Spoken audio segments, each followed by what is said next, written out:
All right, welcome to episode 2 of Midnight at the Monster Museum. I'm Tom Devlin, and this is Jeff. Greetings.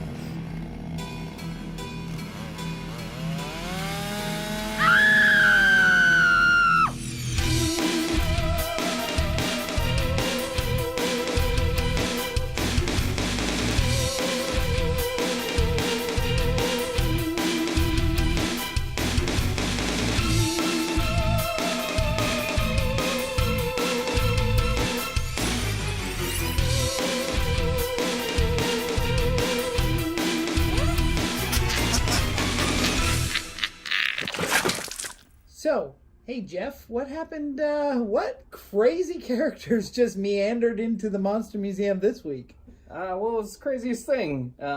We got Andre Gower from the Monster Squad. Sean, the lead dude from Monster Squad. And if you guys recall, if any of you heard their first episode, I give Monster Squad like a 7 billion hypno swirls on the scale. So, Out of five.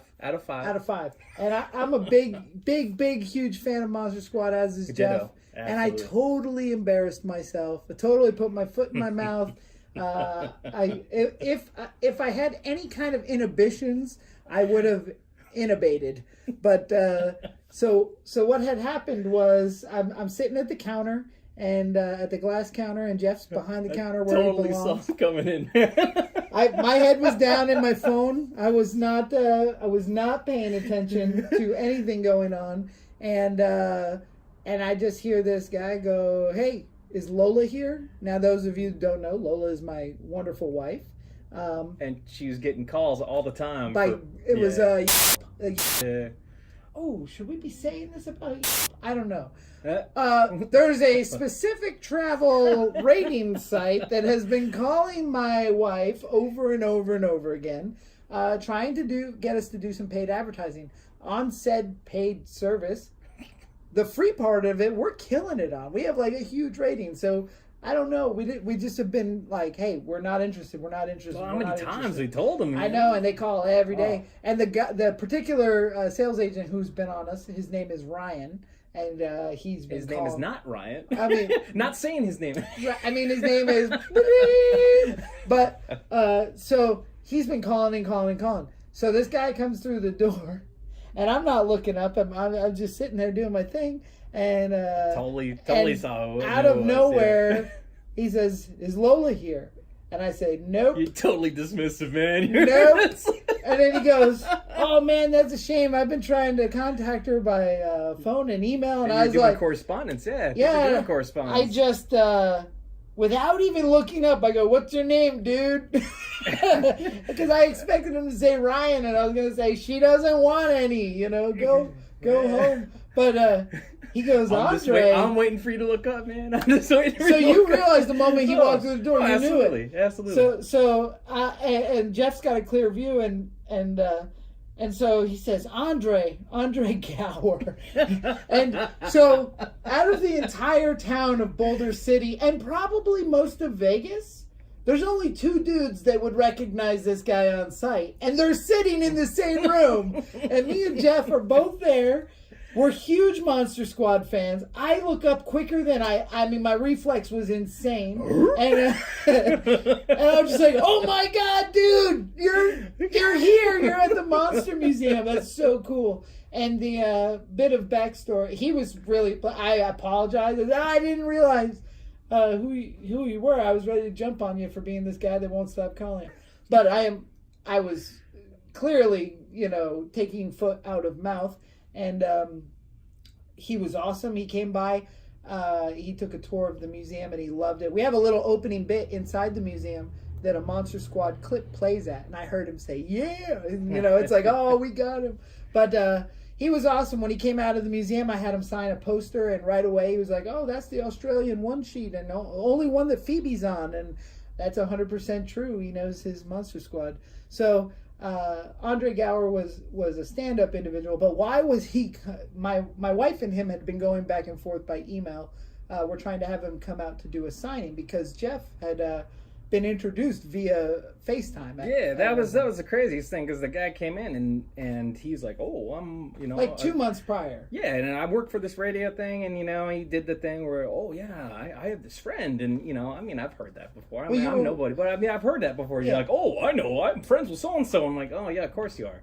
And he's like, oh, maybe I'll give him a call. I'm like, oh yeah, of course you will. And so when he comes in, I'll see what he's doing after I come back out. So he comes back out, and he's like, yeah, I was trying to call him, and he said he wasn't doing anything today, but I don't know why I can't get through him. Oh, yeah, well, them's the breaks, and so I'm not thinking anything. Then a few minutes later, he's like, oh, well, here he is, and, I still not thinking much of it, and the next thing you know, he shoves the screen in my face, and there's Andre Gower, and I was like, hey! The crazy... hey, man, what's up? The best part is Jeff gets really starstruck and kind of clams up. So kinda, I do, but but the insane thing is I'm telling him, like, huge fan, and I'm sure he's heard that before, and he's like, oh yeah, I'm like, no, dude, look, I was wearing a Monster Squad T-shirt that day. It was the most insane thing, and then further validated when he was talking about the debut of the documentary. Yeah. And I was like, oh, Wolfman's Got Nards. He's like, oh, well, you've heard of it. So, has it actually released yet? I don't think it did. It's done a big theatrical run as far as like festivals and whatnot. It's not actually out on DVD, but for those of you guys who are not aware, Andre Gower and Ryan Lambert of Monster Squad, which would have been funny if Ryan Lambert had come through the door and said his name was Ryan. I might have thrown something at him. I don't actually know what he looks like now. I do, because he used to work at a record store in LA, and I used to go spy on him. but totally not creepy, man. No. Anyway,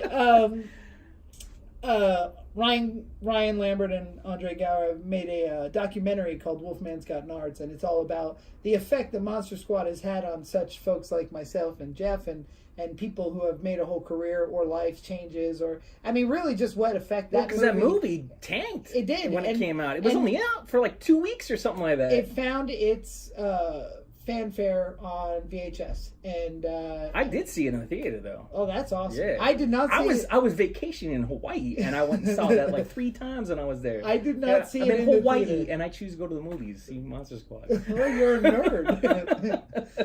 So I got it on a VHS tape. My uncle Skeeter, whose real name is Rob, he gave me a tape that had RoboCop and Monster Squad on it, and that became a Bible for me. So that was a really big deal. But so Andre toured the place. He loved it. Hopefully he's coming back to do a signing shortly. If you guys get a chance to check out the either a theatrical screening or when it's released, the documentary, I think you're all going to love it. So with that, we are going to move into our flashback feature.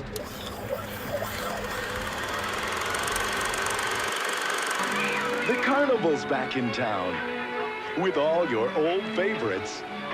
The Ferris wheel, the roundup, the octopus, beautiful girls, the spook house, bumper cars, and Ghoulies too.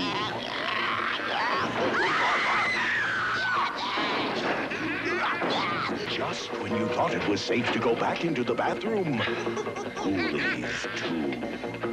They'll get you in the end. Again. Ghoulies 2. Ghoulies 2.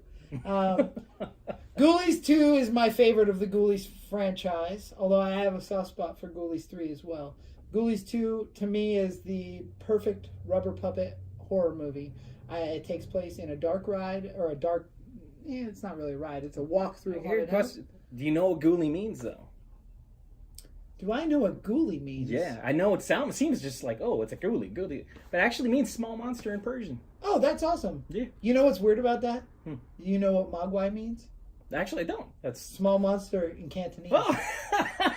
Imagine that. I think Ghoulies... there's some good stop motion in there. I mean, yeah. It's not Tom, but I mean, they got some great stop motion moments. Directed by Albert Band, who's Charles Band's father. He was an incredible director, in my opinion. And the reason Ghoulies 2 is so good is because he took every film seriously. He was not out making schlock for schlock's sake. He was making a horror film. And what I love about Ghoulies 2 is I love the cast. I love the carnival setting. And I always used to do this game with a lot of effects people that used to work with me, and I'll do it with you right now, Jeff. Who's cooler?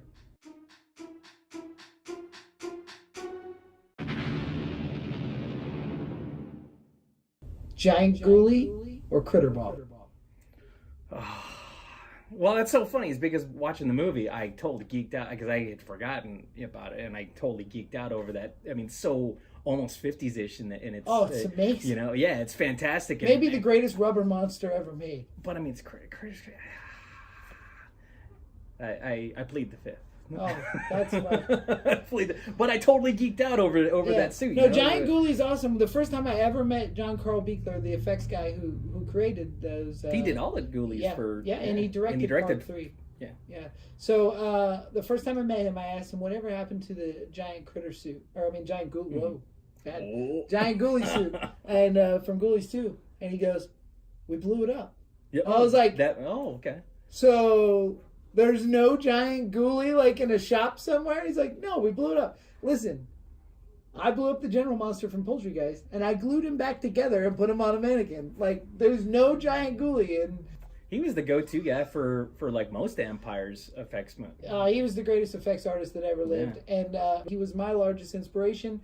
And he was. I always say that Full Moon is built on the empire that John Carl Buechler built, and that's his rubber monsters. Literally and metaphorically. Yeah, empire. literally and metaphorically. No. And what I can say is those Ghoulies, they impressed me so much. They affected my style, and I don't even know if Jeff knows at this moment of recording how Ghoulie-ish we're about to get on the next project we do here. You alluded to it, and I was pretty. Effects. Well, it's funny, is because I, watching that man in suit, and I had already thought in my head of like, we're talking about Ghoulies, and I was gonna geek out about how I totally want to do something like that, and then I realized, well, we're kind of leaning towards that. There is something coming up in the Full Moon universe that will be 1313 Effects' version of Ghoulies. At least our take on the small rubber monster puppet.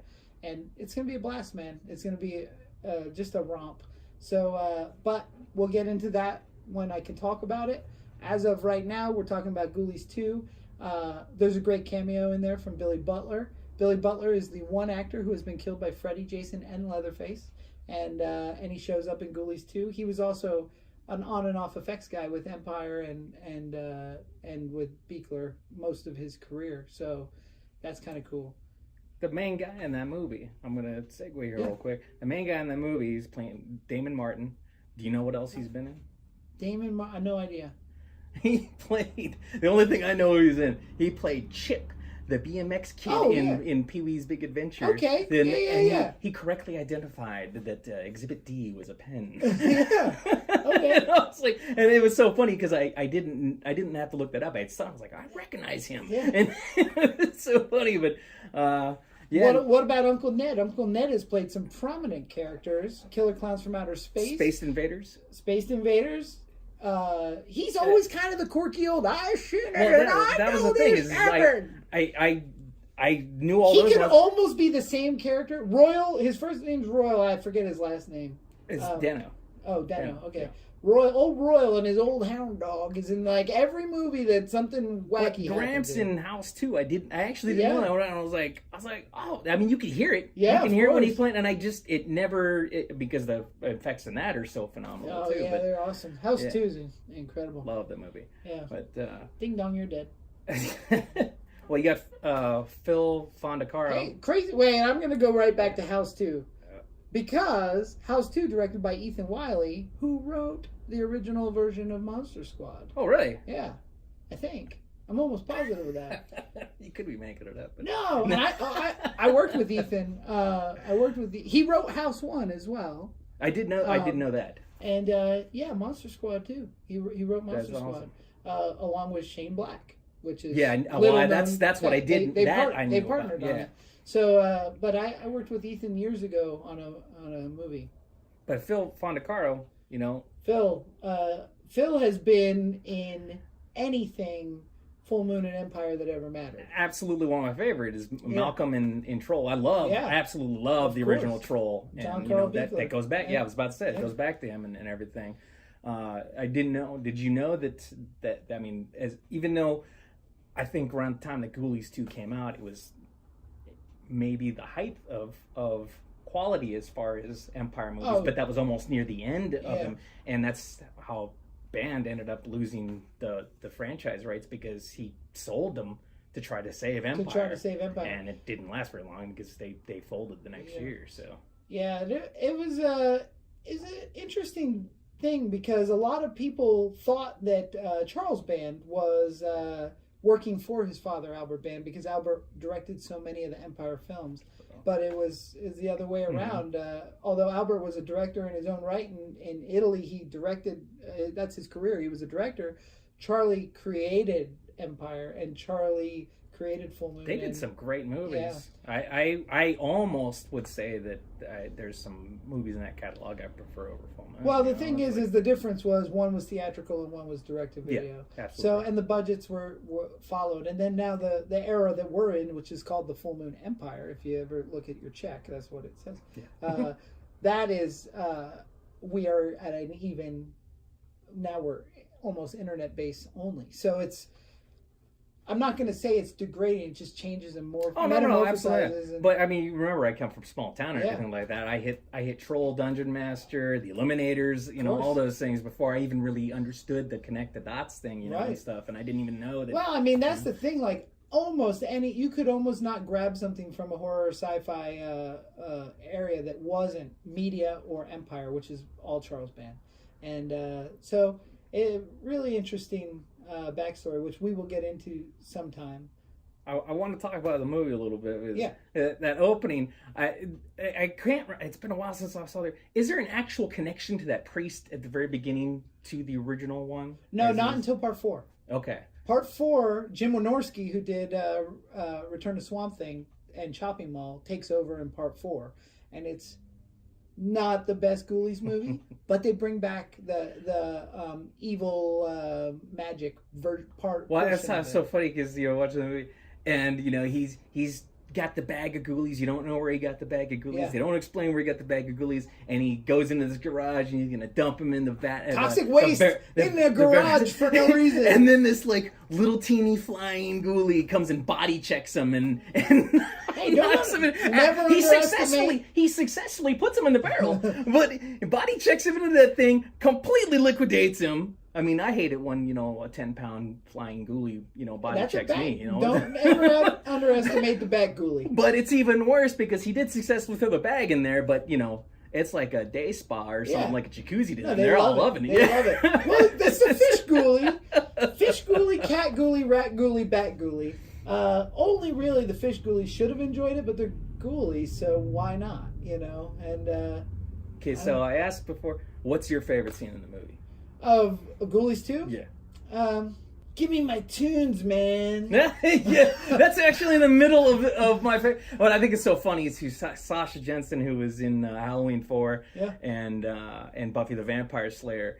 Dude his buddy just gets his hand bit and he's all upset, and then goes right back to making out with his girlfriend. Starts getting crap spit on all over his face, and then they still trying to kind of make out still, even though they're getting slime spit on them. But I'm gonna go back with another favorite scene though. Is the 2 kids hunting the ghoulies. That was the 2 kids hunting ghoulies in a haunted house. That was so funny. That is my favorite scene. Is because they go in there, they're in Satan's den, and they got the supposed animatronic Frankenstein that's clearly a dude in a costume, but the kids just don't like it. They're talking trash about it. Then they see what they think is a rat. It's the rat ghoulie, but they're calling it a rat. They hate it. They think it's dumb. That the thing spits on them. And he just pulls a ninja star, throws it at him, eats it, and then all of a sudden, this place is cooler than Epcot Center. And they go and they talk, they go outside. Let's be honest. Any haunted attraction is cooler than Epcot Center. That is true. But a second ago, they were completely hating on it. And because they throw a ninja star at this rat that puked green stuff on him, Now it's the coolest thing ever. And they go tell a crowd of people, we got to go get tickets. And everybody wants to go see the rats in the Satan's Den. They even call them rats. We got to go see the rats. Much to, what's his name? Sir Didymus. No, that's from Pennyweight. Labyrinth. Nigel Pennyweight. Nigel Pennyweight. He's dressed as the little creature, and they all walk right past him and go, we got to go see the rats. We got to go see the rats. Well, I think I would definitely have been on the Rat Band train. And you know what? I would also have ninja stars in my pocket then. 9 years old, mid-'80s. But I could see you with the ninja. Anybody who's seen that movie, that kid is not one that carries around a ninja star. And he's so angry, too. Yeah, he's going to throw this place sucks. Then it's the coolest place ever. And I love the fact that, like, the whole plot evolves around the fact that the banker is going to shut down the dark house. Yeah, well, it's like the haunted house must be destroyed. Well, it's interesting his death. That was a rewrite because people were so cheesed off that nothing happened with the toilet in the first movie that they rewrote it so he would die via toilet. Charlie Band tells this wonderful story about the toilet being on the poster, and then I recently he's the one who vetoed the first movie, right? Didn't he?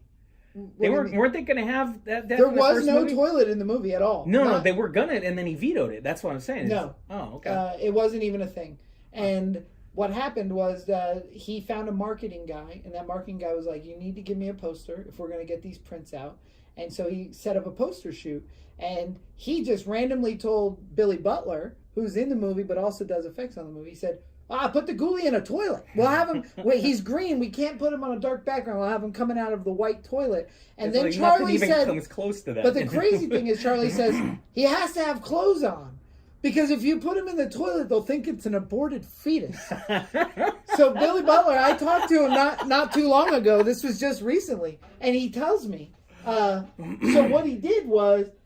It was New Year's. They're in a closet. It was New Year's right after a party, and there were streamers, and his suspenders are just crepe paper streamers, and if you notice, the stripes on them are different because they were just paper streamers that were cut in half, and then the blue shirt was just put on him, and Ghoulies don't wear clothes. Yeah, none of them wear clothes. Never. And none until of them they go to college. I think they. And one. also, no, in part 4, they definitely wear clothes because they're little people. Yeah. Actually, I think Phil Fondacarlo is one of the Ghoulies in part 4 as well. I think you're right, actually. Yeah. He did a lot of that stuff. He played like one of the guys in Phantasm. He played an Ewok. He did all those He's a great performer and just an awesome. I think he was one of the better like little people actors. I loved him in Willow. Yeah, he's awesome, and he's like classically trained in theater too. Like I mean, as far as I know, I can't back that up, but that's cool.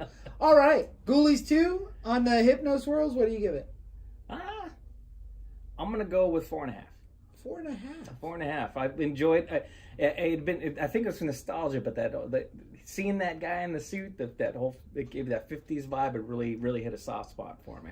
I without Ghoulies 2, I don't know that I would have the career that I have. I don't know that I would have chased down and hunted the dream of working with small monsters and stuff. Because as much as I love Child's Play and as much as I love Cat's Eye and those things, it was really the Critters and Ghoulies, the Puppet Masters that made me want to do what I do. So for that, out of 5 Hypno Swirls, I give it an 8. More than Silver Bullet, huh? Ghoulies 2 to me, I'll pick it over Silver Bullet any day of the week. Well, clearly. But not that I don't love Silver Bullet. It's a Ghoulies 2 thing. This is one of those movies that every time I went to a sleepover, this is what I brought. We will remind people this is out of a 5 Hypno Swirl scale. I make the rules here, sir. But, okay, so we're moving on to a modern thing, but we're going to kind of split this into 2 modern things because if those of you who are not familiar with the amazing vampire comedy, faux documentary, What We Do in the Shadows, it was brilliant. It came out a couple of years. It came out a couple of years ago, 2 years ago, 3 years ago. I'm not sure. But it's brilliant. It's very similar, much in the vein of Behind the Mask, the Leslie Vernon story. where but with vampires and some werewolves. But with vampires, werewolves, it's almost like if you take the old role-playing games, Vampire the Masquerade and the White Wolf universe, you have the werewolves and the vampires. Their fan base is very, very protective of that. Yeah. You know? Yeah. But they have, like, the cast is almost... Like, I could have written that show from a Vampire the Masquerade. The cast has the Ventru, the Bruja, the Nosferatu, the... whatever the other two. Yeah. Oh, he's awesome. He's awesome. And so the idea is they all live in a flat together, and it was an incredible New Zealand, movie. Right? They're in New Zealand. It was an incredible movie. It's just the life and day throughout a year of vampirism. And but Taika Waititi, who recently directed Thor Ragnarok and such, he plays one of the vampires, and he also co-wrote it. And I did and not he directed. realize Yeah, that. I did absolutely. not realize that. Yeah, and what I didn't know is just trivia bit is he played Ryan Reynolds, Green Lantern's best friend in that movie. Before I knew who Taika Waititi was, he played him in that. And yeah, it's just random bit of trivia, but director of Thor Ragnarok. The Green Lantern's completely forgettable to me. It is, and oddly enough, I hated that guy in that movie, which is why I thought it was interesting, because I love him as a director and I love him in What We Do in the Shadows. Yeah, and I would never, and then his cohort, his flatmate, was the villain in Men in Black 3. I can't, his name escapes me right now, but he actually co-wrote it as well. So I recently rewatched What We Do in the Shadows, knowing that the new show was coming out. And is the show also called What We Do in the Shadows? It is, and they took it out of New Zealand though. Yeah, well, that's the thing, is it exists in the same universe. So it's not a reboot. It is a spin-off technically. Oh, okay. It takes place in New York with different Just characters. for those that don't know yet, so there's a TV show coming out of What We Do in the Shadows, and that's kind of what we're comparing for our modern monster thing here. We're going to talk about the TV show versus the movie, which I have not seen the TV show. This is the thing, is, I mean, you and I both know that we've heard some people close to us have been critical of the idea of it. And, I always keep an open mind, because I always say, I'll see anything. I'll give anything a chance. The thing is, if it sucks, I never have to watch the damn thing again, whatever. But I was pleasantly surprised, and even though it's only half an hour, I honestly think it could surpass the movie. Wow. That was that good. The first episode. Yeah. It was that good. But the important thing to note is, first of all, it feels like an extension of the universe. It felt like it existed in the same universe. It looked the same. But it was also directed by Taika Waititi. Oh, okay. And both the gentlemen I was talking about... Do you believe that he'll direct the further episodes, or just the pilot? The guys we were just talking about, they co-wrote it as well. And again, the gentleman who escapes me, he wrote the next bunch of episodes, and he directed the next 4. Okay. So we'll see. The same talent is involved, and I think that's a major difference here, where most adaptations and with, for lack of a better term, reboots, because that's not a reboot here, but sequels and stuff like that, they don't have the same creative minds involved. Yeah, this one does. This does, absolutely. That's pretty cool. It's almost like so when Buffy first came out, I gave the TV show a really hard time in true Tom fashion. This is like before I knew I was a snob, but I loved the Christy Swanson movie, and I loved Luke Perry. I loved Buffy the Vampire Slayer the movie. So when the show came out with Sarah Michelle Gellar, I was only in 10th grade, but I was like, screw that show, I'll never watch that show, I hate that show. And then it took literally 15 years, 12 years later, I watched the first episode, and oh my God, do I love Buffy the Vampire Slayer. That's kind of what I mean, though. I did not know Joss Whedon was involved with both. Hang on. Where people are skeptical, where they think, at least based on the conversations I had, they think that we're dealing with a Buffy versus Buffy situation. When the best analogy I can give you is the movie to the TV show is Buffy, the TV show, to Angel.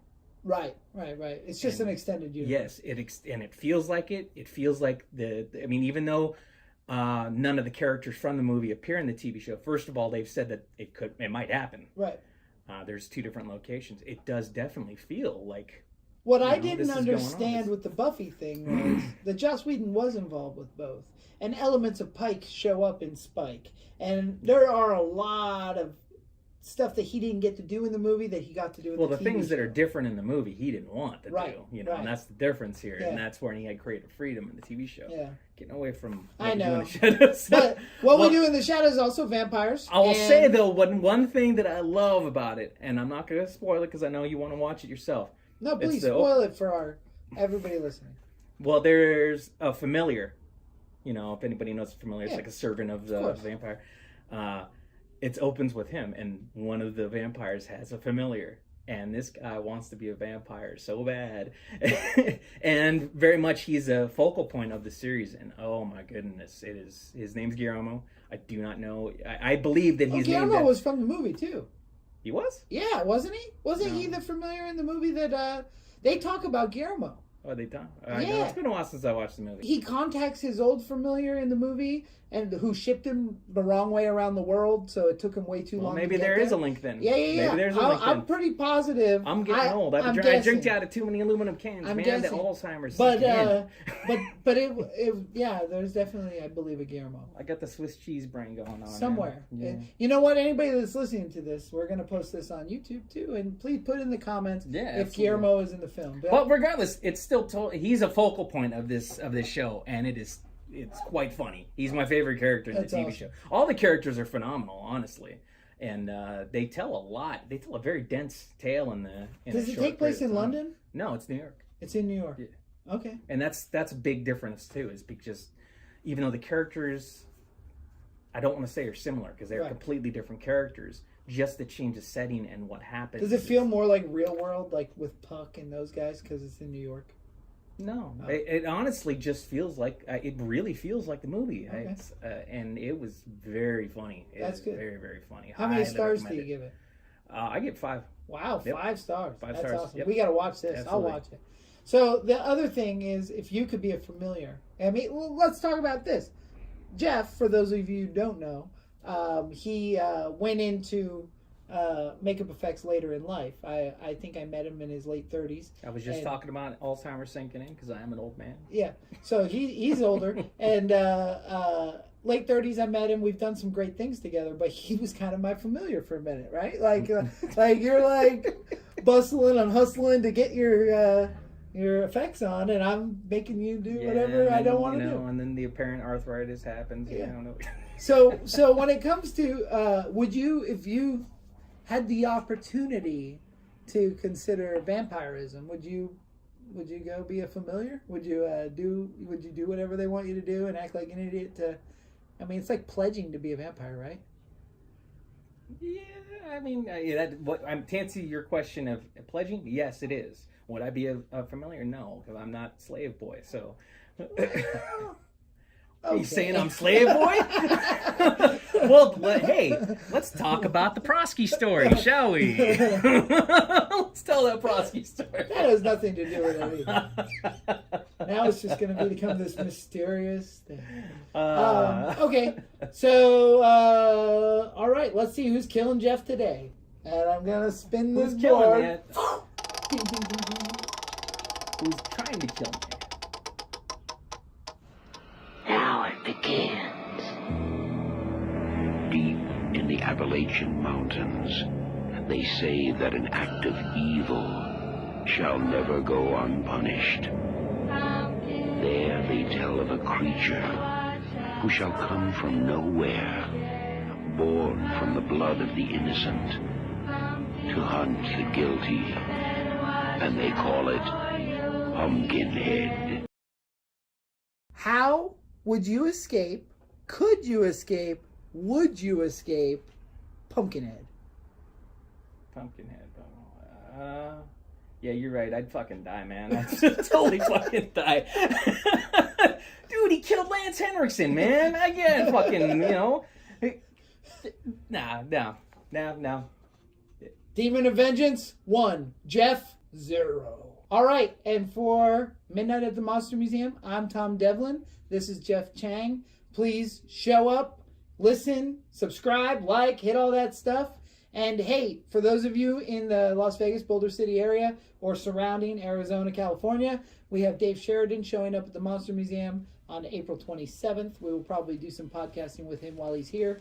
But, of course, he played Doofy in Scary Movie. He was also in Devil's Rejects, Ghost World, Bubble Boy.